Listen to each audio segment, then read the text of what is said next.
প্রধান অতিথি আসর অলঙ্কৃত করছেন জনাব মাহমুদ আমানুল্লাহ আমান। সাংগঠনিক শুভেচ্ছায় তাকে অনুরোধ জানাচ্ছি যারা আছেন আমরা স্যারদের একটু বসার জায়গা করে দয়া করে নেমে যাবেন, কেউ মঞ্চে থাকবেন না। মঞ্চের সামনে আসার জন্য বিশেষভাবে অনুরোধ জানাচ্ছি।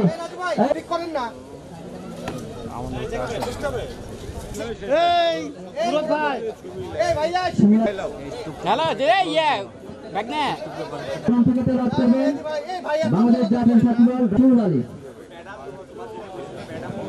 প্লিজ অনুরোধ জানাচ্ছি ম্যাডামদের মঞ্চে চলে আসার জন্য।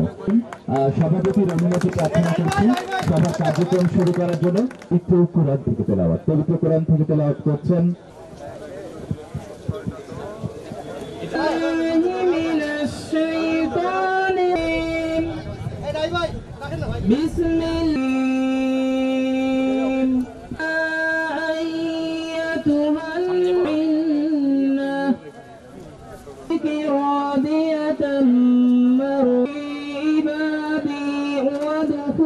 জাতীয় পতাকা উত্তোলন করবেন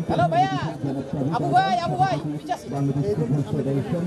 আমাদের অন্যান্য পাঠকগুলো আমাদের সম্মানিত প্রধান বক্তা আমাদের সভাপতি সুলতানুল ইসলাম রাহি, সভাপতি রাখছি বিশ্ববিদ্যালয় ছাত্রদল, সম্পর্ক রুহুল ইসলাম সাধারণ সম্পাদক রাখছি বিশ্ববিদ্যালয় ছাত্রদল, অর্থ বিশ্ববিদ্যালয়ের শিক্ষার্থী আব্দুল্লাহ আল সালাম।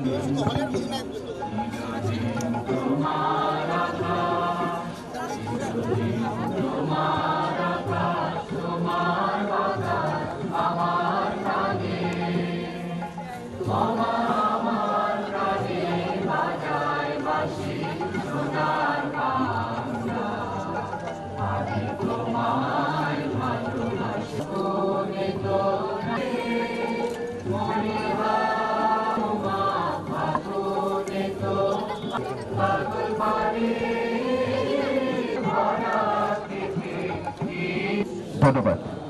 এইমাত্র জাতীয় সঙ্গীতের সঙ্গে দেখা করে দিয়ে আমাদের প্লেয়াররা আছে, আমাদের বোনেরা আছে।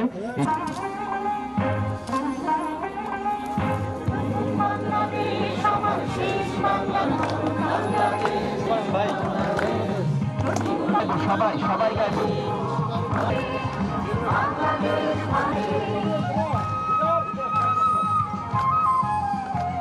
আমরা খেলার আগে একটু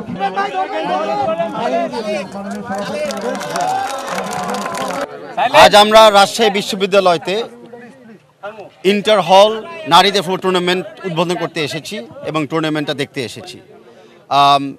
যে কারণে টুর্নামেন্টটা বা যার নামে বা স্মৃতিত হচ্ছে সেটা হলো আমাদের বেগম খালেদা জিয়া, সাবেক প্রধানমন্ত্রী, দেশনেত্রী।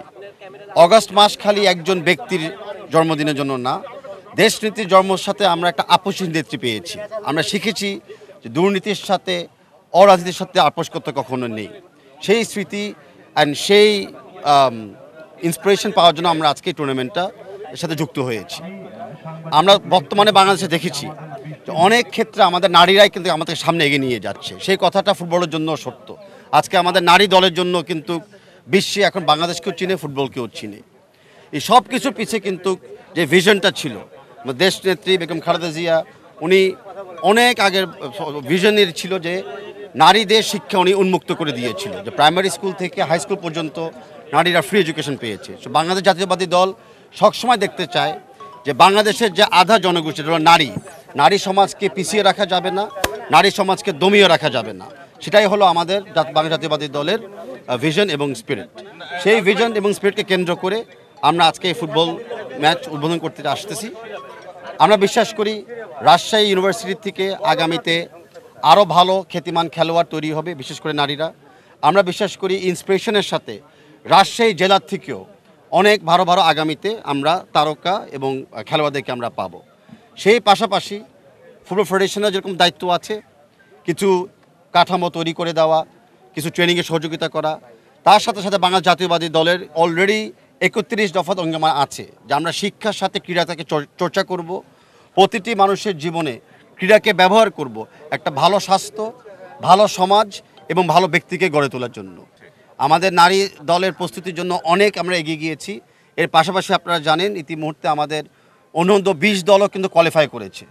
আর আমরা ওয়েট করতেছি আগামীতে অনন্ত 17 দল কোয়ালিফাই করে কিনা দেখার জন্য। তো আমাদের মিশন অস্ট্রেলিয়া যেটা আমরা ঘোষণা দিয়েছি সেটার জন্য আমাদের ক্যালেন্ডারটা তৈরি হয়ে গিয়েছে। আমরা কিছু লজিস্টিক ফাইন্যান্স করার পরে ঘোষণা দিয়ে দিব ডিটেলসগুলোকে। এখানে আমরা ফুটবল একটা বৃহত্তর একটা ফ্যামিলি, এখানে অনেক খেলা ইতিমধ্যে আপনারা জানেন আমরা চলমান করে দিয়েছি, যেটা আগের রেকর্ড ভঙ্গ করেছে।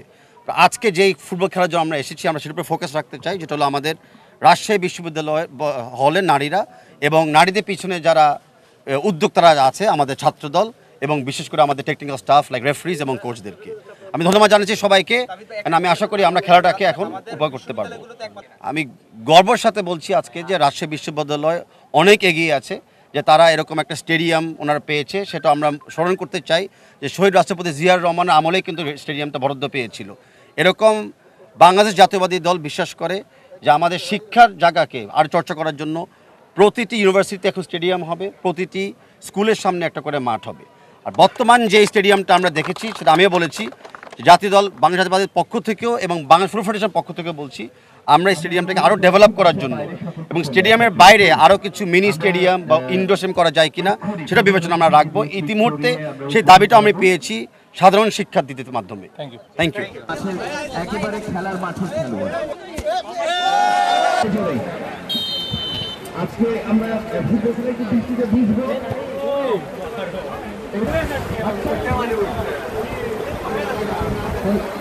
আমাদের সকলের মন থেকে